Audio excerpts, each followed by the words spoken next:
أما بعد فأعوذ بالله من الشيطان الرجيم بسم الله الرحمن الرحيم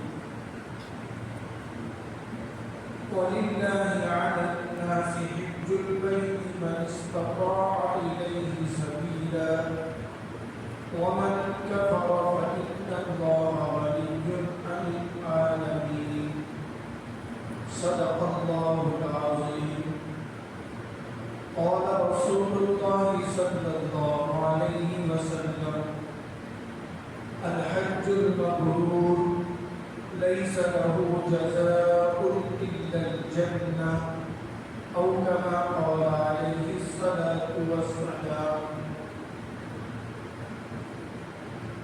بزرگان محترم، عزیز دوستوں،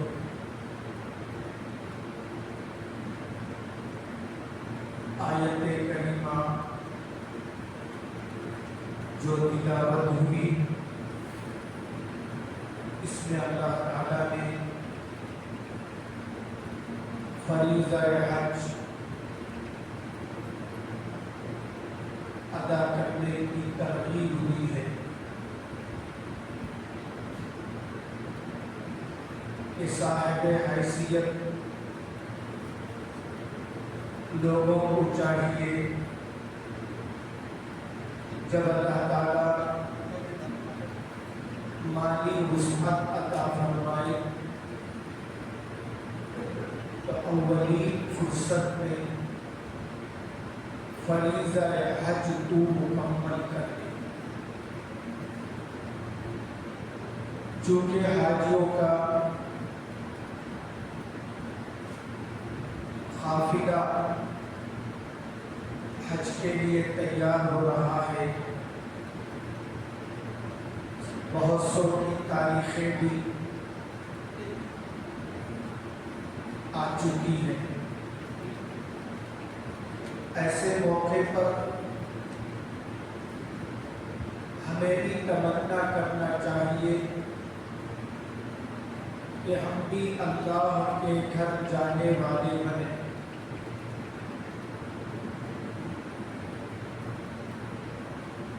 آج معاشرے میں جہاں اور عبادتوں سے غفلت اور سستی برتی جاتی ہے،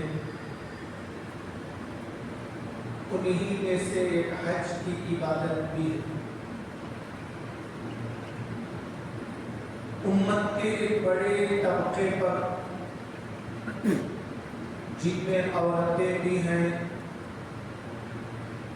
مرد بھی ہیں، نوجوان بھی ہیں، جن پر شرعی اعتبار سے حج فرض ہو چکا ہے، لیکن ابھی تک وہ غفلت میں پڑے ہوئے۔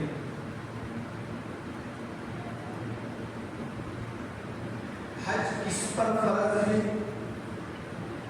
اللہ نے اسی آیت کے آخر میں اس کا ذکر فرمایا، من استطاع الیہ سبیلا،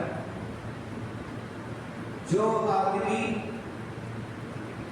مکہ مکرمہ تک پہنچنے کا خرچ، آنے کا خرچ رکھتا ہو، وہاں کھانے پینے اور ضروری اخراجات کو برداشت کر سکتا ہو، اور اس کے غیر حاضری میں اس کے بیوی بچوں کا خرچ ادا کرنے کی طاقت رکھتا ہو، بس اس پر حج فرض ہے۔ حج فرض ہونے کے لیے شادی شدہ ہونا بھی ضروری نہیں، حج فرض ہونے کے لیے خاص مکان بھی ضروری نہیں۔ جب وہاں پہنچنے کی اور وہاں کے اخراجات کی طاقت کا وہ مالک بن جائے تو اس پر حج فرض ہو جائے۔ آج کے اعتبار سے اگر موٹے انداز میں حساب کیا جائے کسی آدمی کے پاس 6-7 لاکھ روپے ہیں جو اس کے ضرورتوں سے بچے ہوئے، چاہے اسے زیور کی شکل میں رکھا ہو، چاہے نقد روپے کی شکل میں رکھا ہو، وہ ضرورت سے زائد ہے تو اس پر حج فرض ہو گئے۔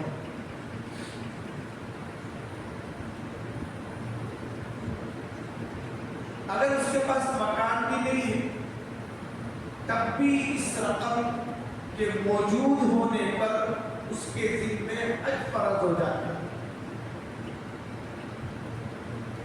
ہم چونکہ کمزور ایمان رکھتے ہیں، ہمارا یقین کمزور ہے،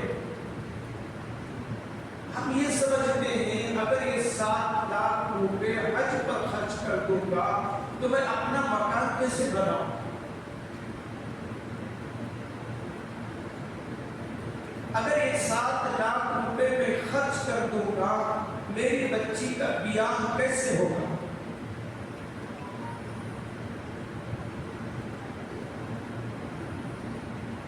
علماء فرماتے ہیں، اللہ والے فرماتے ہیں، اس آیت کی روشنی میں تم حج کرو، اللہ کے نبی صلی اللہ علیہ وسلم کا وعدہ ہے، بشارت ہے، حاجی کبھی فقیر نہیں ہوگا، حاجی کبھی مال کے اعتبار سے کسی کا محتاج نہیں بنتا۔ کتنوں کو ہم نے دیکھا لاکھوں کی رقم جمع کر رہے ہیں مکان بنانے کے لیے، خوش نصیب بندے حج کر کے واپس لوٹ جاتے ہیں، گھر کے بننے کی توفیق نہیں ہوتی۔ جن بچوں کی بیاہ کی فکر میں مال جمع ہے ان بچیوں کی شادی نہیں ہوتی، حاجی حج کر کے سالوں گزار دیتا۔ اور اللہ نے کہا حاجی جتنے روپے حج پر خرچ کرتا ہے اللہ اس کا بدل ضرور عطا فرماتے ہیں، اور جتنا خرچ کیا ہے اتنا ہی نہیں، اس سے کئی 100 گنا اللہ بڑھ کر دیتے ہیں۔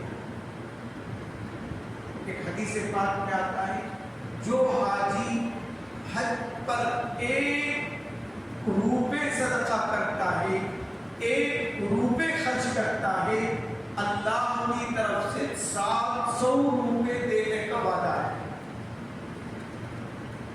اور اللہ کا وعدہ ان وعد اللہ حق، اللہ کا وعدہ سچا اور یقینی ہے۔ لا یخلف اللہ المیعاد، اللہ کبھی وعدہ خلاف نہیں کرتا۔ اور ایک جگہ اللہ نے فرمایا تم کسی بھی نیک کام میں اپنی دولت کو خرچ کرو، حج ہی نہیں، چاہے قربانی ہو، زکوٰۃ ہو، صدقہ ہو، خیرات ہو، غریب کی مدد ہو، بیمار کی مدد ہو، غریب لڑکیوں کی شادی کی ضرورتیں ہو، تم جتنا خرچ کرو گے اللہ پر قرض ہے، تم اللہ کو قرض دیتے ہو۔ اللہ تعالیٰ قرآن میں فرماتے ہیں ہم تمہارے قرض کو اچھے طریقے سے لوٹائیں گے۔ اچھے طریقے سے کیا مطلب؟ وَيُضَاعِفَهُ لَهُ أَضْعَافًا كَثِيرًا۔ آگے اللہ اس کی وضاحت فرماتے ہیں تم نے جتنا خرچ کیا اس سے کئی گنا زیادہ برکت کے ساتھ ہم ہی تمہارے خرچ کو لوٹائیں گے۔ ایک جگہ فرمایا وَمَا أَنفَقْتُم مِّن شَيْءٍ فَهُوَ يُخْلِفُهُ، جو کچھ تم خرچ کرو گے پیچھے اس کا تم بدلہ پاؤ گے۔ اللہ کا وعدہ ہے حج کرو، حج کی برکتوں کو دنیا دنیا اور آخرت میں پاؤ۔ اب بتاؤ کتنی مستورات ایسے ہیں جن کے پاس کئی لاکھ روپے کے زیور گھر میں موجود ہیں، کیا ان خواتین پر حج فرض نہیں ہے؟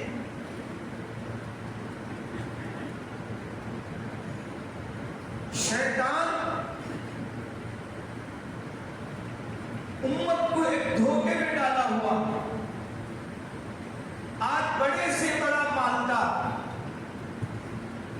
عمرہ کر کے آتا ہے اور حج کو چھوڑ دیتا ہے، حالانکہ عمرہ نہ فرض ہے نہ واجب ہے، تو ایک سنت ہے، ادا کرو گے تو ثواب ملے گا، نہ ادا کرو گے گنہگار نہیں بنو۔ حج ایک ایسا فریضہ ہے مالدار پر اس کا ادا کرنا ہر حال میں ضروری ہے، یہاں تک کہ اگر وہ بھی مالدار اتنا بیمار ہو گیا ہے اپنی زندگی میں فریضہ حج ادا نہیں کر سکتا ہے تو اسے وصیت کرنا چاہیے میرے بعد حج بدل کسی سے کرا، معاف نہیں ہے۔ لوگ ہوتے گھر بیچ کو حج کو جانا تھا، ٹھیک ہے، اگر اللہ نے ساری ذمہ داریوں سے آپ کو فارغ کر دیا ہے تو پھر اللہ کے لیے مکان بیچنے میں کیا تکلیف ہے؟ اور یاد رکھو کوئی ہمارے قبر کو نہیں آئے، کیوں؟ اس لیے کہ اللہ کے نبی صلی اللہ علیہ وسلم نے کسی عبادت کے چھوڑنے پر اتنی وعید میں نہیں بیان فرمائی جتنا فریضہ حج کے چھوڑنے پر اللہ کے نبی نے ناراضگی کا اظہار فرمایا۔ مشہور حدیث ہے، جو آدمی اس حال میں مر گیا ولم یحج، حج نہیں کیا، اللہ کے نبی صلی اللہ علیہ وسلم فرماتے ہیں وہ یہودی ہو کر مرے، نصرانی ہو کر مرے، مجھے اس سے کوئی پرواہ نہیں۔ جب اللہ کے نبی قیامت ہم سے اپنا دامن بچا لے، بتاؤ ہمارے اعمال ایسے ہیں کہ ہم جنت پہنچ جائیں؟ تو دولت کی محبت چھوڑو، اللہ کے گھر کی محبت اپنے دل میں پیدا کرو۔ تمہاری دولتیں دھری کی دھری رہ جائے گی، قبر میں جانے کے بعد دنیا میں واپس آنے کی تمنا کرو گے، اے اللہ مجھے بھیج دے، میں فریضہ حج ادا کر کے آتا ہوں۔ ہر گنہگار مرنے والا قبر کے اندر یہی تمنا کرتا ہے جس کا ذکر اللہ نے سورہ سجدہ کی آیتوں میں فرمایا، نعمل صالحا، اے اللہ تو مجھے مہلت دے دے، دنیا میں بھیج دے، میں نیک اعمال کر کے آتا ہوں۔ لیکن جسے ایک مرتبہ ماں کے پیٹ سے نکلنا پڑتا ہے، جس طرح وہ ماں کے پیٹ میں داخل نہیں ہوتا، اسی طرح دنیا کے پیٹ سے نکل کر قبر میں پیٹ میں چلے جانے کے بعد وہ بندہ دوبارہ ماں دنیا کے پیٹ میں نہیں آ سکتا۔ یہ اللہ کا نظام ہے، ایک سفر تمہارا شروع ہوا ہے، اس کی منزلیں پے در پہ طے کرتے چلے جاؤ۔ امت کے بڑے طبقے پر اگر دیکھا جائے تو حج فرض۔ آج ہمیں نئی نئی گاڑیوں کا شوق ہے، نئے نئے موبائلوں کا شوق ہے، نئے نئے گھر کے مکانات کے ڈیزائن کرنے کا شوق ہے، حج کا بھی شوق پیدا ہے۔ شیخ الحدیث زکریا رحمۃ اللہ علیہ نے بہت اونچی بات فرمائی، فرمایا دنیا یہ سمجھتی ہے مالدار حج کرتا ہے، نہیں، مالدار حج نہیں کرتا، دیندار حج کرتا ہے۔